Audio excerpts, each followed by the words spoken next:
all excited because now that we've got Starlink, we can actually talk to our minds more easily on the internet, right? Yeah. So it's the shift and the speed of the evolutionary changes in tech alone are part of that. So I'm just wondering where you guys would fall into that in terms of not just the tech, but the new skill set that has to be applied to, what's going on in the mine right now. Yeah.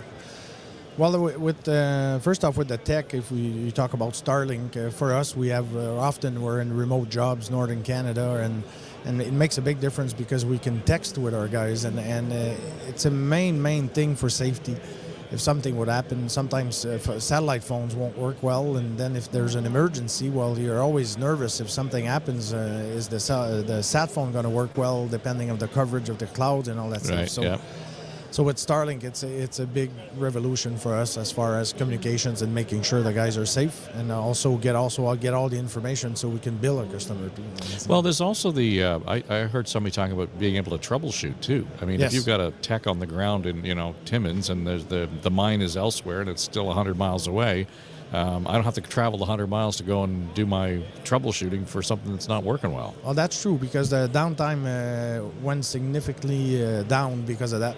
Because our drills are drills with all the electronics and all the codes. So sometimes you have a drill in the middle of the bush that starts coding and the drill don't work. So the advantage is you can get the tech on a FaceTime and just show him the code, and he'll have you make some tests, and so you save lots of downtime for sure. Yeah, that picture helps as opposed to for me to explain the red wire going to the blue node and exactly. Yeah, that nonsense, or read out that computer code. Oh no, I misread it.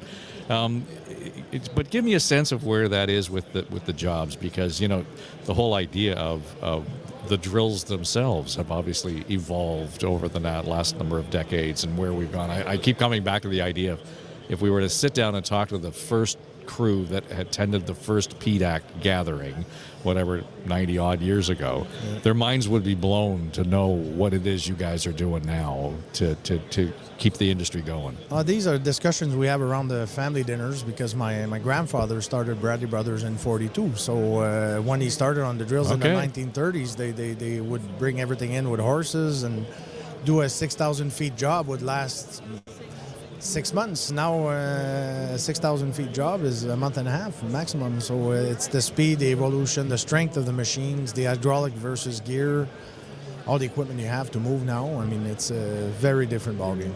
So, and again, that development do you find it's an issue specifically with what you're doing in terms of the drilling? Is there a challenge around job capacity there? What I'm hearing is we got more jobs than we can fill.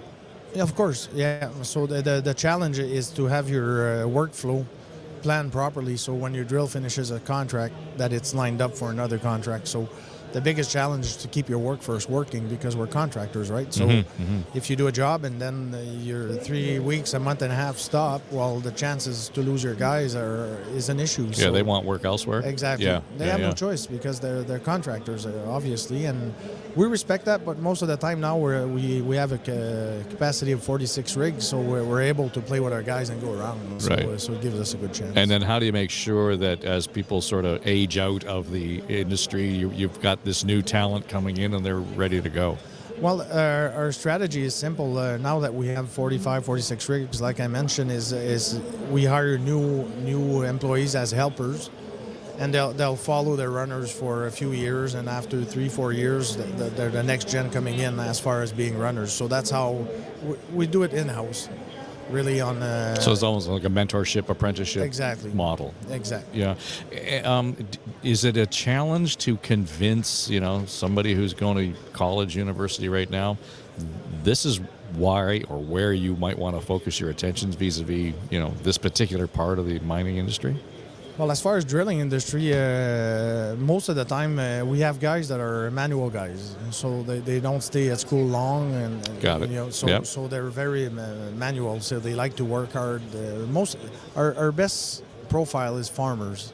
Oh, really? Yeah. When farmers come and knock at the door, we'll hire them right away because they're used of getting unstuck with nothing, and they have a big heart. Troubleshooting, exactly, and all that stuff. Good. Yeah, calloused hands. Yeah, exactly. They know how to do that stuff. And again, a lot of this conversation around safety, and I know that's what you sort of led by talking about. I talked to somebody the other day, and they said, earlier in the industry, we talked more about safety as in terms of compliance. Yeah. Now we're at a stage where we talk about safety because it's a commitment, and it's a huge difference. Not only are you talking about the safety of the individuals, but it hits the bottom line. There's a return on investment when your site is safe. Yes. Right. When your site is safe and when your people are well trained. The main issue is if you lack training and communication on why it's important. Because what changed from when I was a driller 25 years ago as of today is the kids, they want to know why they're doing things. So if you spend time on the why and you get them to understand, it makes a hell of a difference.